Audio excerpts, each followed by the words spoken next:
Hey guys, good morning. It's week 83 here on the homestead. As you can see, winter definitely starting to set in. The leaves have pretty much all fallen now. This week we have got a load of bad weather coming, so I don't know what I'm going to be able to get up to. I still have some bits and pieces to move around and a load of wood to collect from various piles of wood I've got lying around on the homestead. But whatever I do get up to, I will of course show you everything, and I'll keep you updated with what's going on here. Anyway guys, I hope you have a fantastic week. I hope you achieve everything you want to achieve, and I will of course talk to you at the end. Have a good one.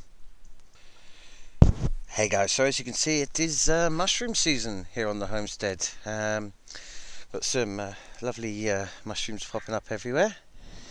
Don't think they're the edible sort, but if you know any better, then let me know in the comments below. Yeah, we do have a whole load of them growing everywhere. Lovely looking things. I do like mushrooms. But yeah, so fungi season. Well guys, the mop heads had actually they'd outgrown this little pen that I was keeping them in. So I've moved them into what was the duck's pen. I've drained the duck pond and turned that over for next year so it doesn't freeze and break. But yeah, so the mop heads are now out and about. They're doing pretty well. They were starting to look a bit raggedy inside, but they're starting to look a lot healthier now and a lot happier as well. Well, as you can see, this is Hoisin. She's doing very well. Nice, big and fat. Because all of my others are these white Pekings scattered around, she's definitely received a reprieve. She was going to be killed this year. She won't be now. So she will be used for breeding stock. Pancakes inside having a rest, but as you can see, a very pretty duck. Very happy duck too. But yeah, so I'll be eating most of these. A couple of them will be surviving, and these two as well. Well, as winter approaches for the chickens, what I actually do is I do actually take the nest boxes out because they're not really laying during winter anyway, and I switched the whole inside of their coop over to a deep bedding method. So I just keep adding straw to the whole bed, and then as soon as the spring comes, what I'll do is take all of that out through the bottom there, chuck it onto the fields, use it as fertiliser, and then they'll go back to shallow bedding and nest boxes. Won't you, Flaps?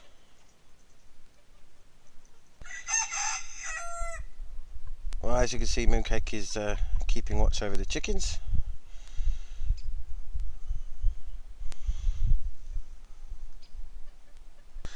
Hey guys, good morning. So week 84 here on the homestead. Now I didn't upload last week's footage because what I'm going to do is go back to doing the bi-weekly uploads, so it'll be every 2 weeks from now on. Basically it's cold and it's raining. This time last year we had snow on the ground, so I had loads of footage from all the snow. All of our air's been coming from the south upwards, so we've been quite warm, which means we've just had rain and no snow. But it does mean the ground around me is very wet, and there's not a lot I can do without just churning everything up. So I'm not doing a whole lot, but I will show you some more domestic type things that I'm doing this week. And I hope you guys are enjoying everything. I hope you're having a fantastic time. But whatever you get up to, I hope you enjoy it, and I will of course talk to you at the end.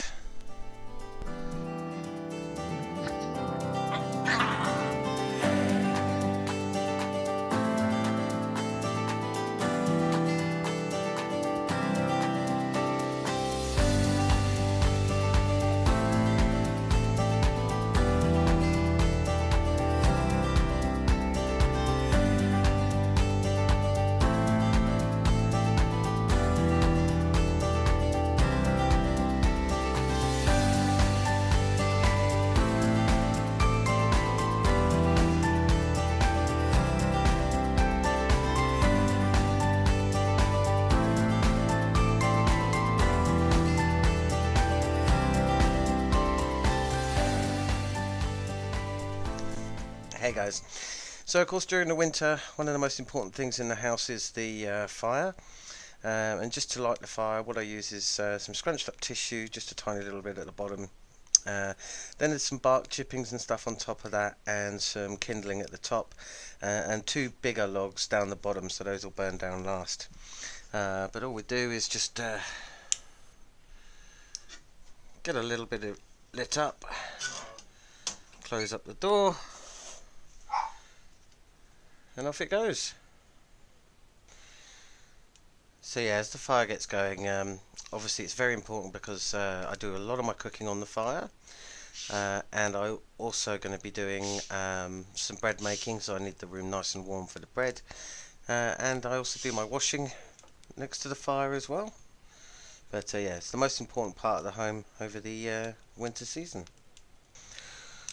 Well, of course, especially in England, there's a lot of people that moan about log fires, thinking they're not environmentally friendly and produce a lot of carbon dioxide.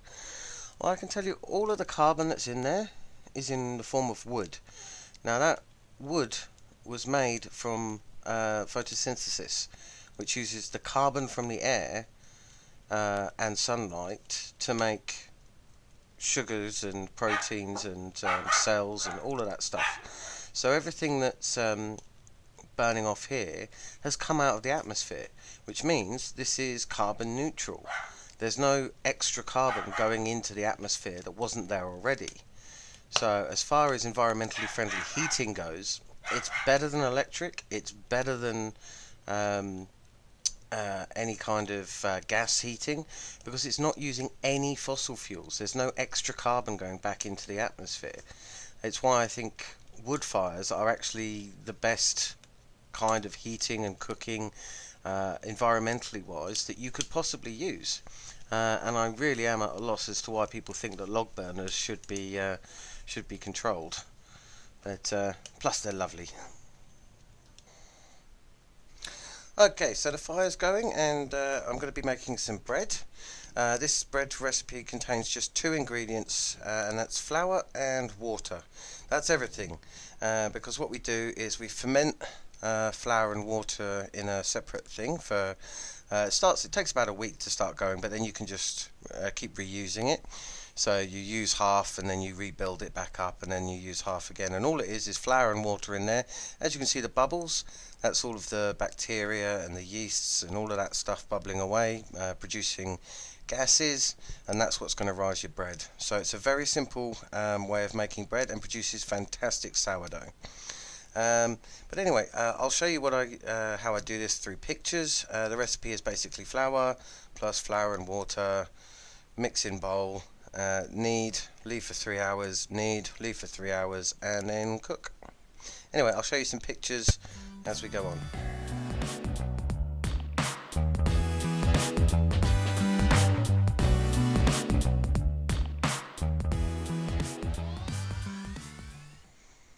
Well, of course, another reason I absolutely love this recipe is there is no need to actually measure anything. You just stick flour, water in a bowl and you get bread. There's no measurements, you just use as much flour as you want, as much starter as you've got, and you're good to go. I'm sure there's probably some ratios out there, but I just do it by eye and it's fine. But yeah, once you've mixed it, brought all the dough together, you're going to leave that for about half an hour. Then you're going to knead, and then leave it for 3 hours, and then knead, and then leave it for 3 hours. But I'll carry on, and we'll be back with the bread tonight once it's ready.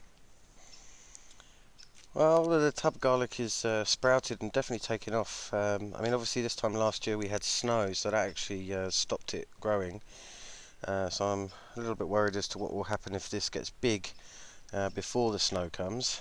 Obviously they're fine if they're surviving as little shoots in the snow, but I'm not sure what it's going to be like if they're full-grown plants. But we'll see what happens. Yeah, so next year the lamb barn just there, that's obviously coming down, so I'm going to be reusing and recycling a lot of the material in there. The rafters are going to become my new perimeter fence, and the tiles are going to become a path. Now, very similar to this path system. I'm going to do the same thing, but going forward. As you can see, even just here, as soon as it rains, you just end up with mud. So I'm going to put a path all the way down the garden to that pile, and then all the way across over to the chickens on this side. I'm not gonna, I might do, but I'm probably not gonna put it into the bigger field over that side of things. But at least take it to the entrance to that field, and at least up to the chickens, so that during the winter I'm not walking around on this and trekking it inside the house. But a lot of digging to do in the spring. Okay, so the bread is raised, and I've just dried off the top and sliced it, and we're about to go and put it in the oven. Okay, so the bread is raised. What I've done is raised it, then put it in this tray, raised it some more, sliced the top, and then this is where I add the salt. So there's salt all through the cracks. That's just because salt's a very important flavour component in the bread, but it also acts as an antibacterial agent, so it does prevent some rising. So I find it better just to add it right at the very end. Okay, so bread's out of the oven. Looking pretty good. But yeah, so that's bread making start to finish. Well, guys, it's the end of another week here on the homestead. I hope you've had a fantastic time.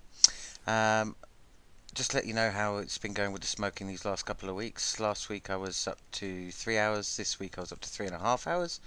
Next week I'll be up to a 4 hour minimum gap between cigarettes. So definitely cutting down has gone very well, and we should be stopping hopefully by New Year. Anyway, guys, I'll talk to you in a couple of weeks. You have a good one, and Buttons, be a good girl.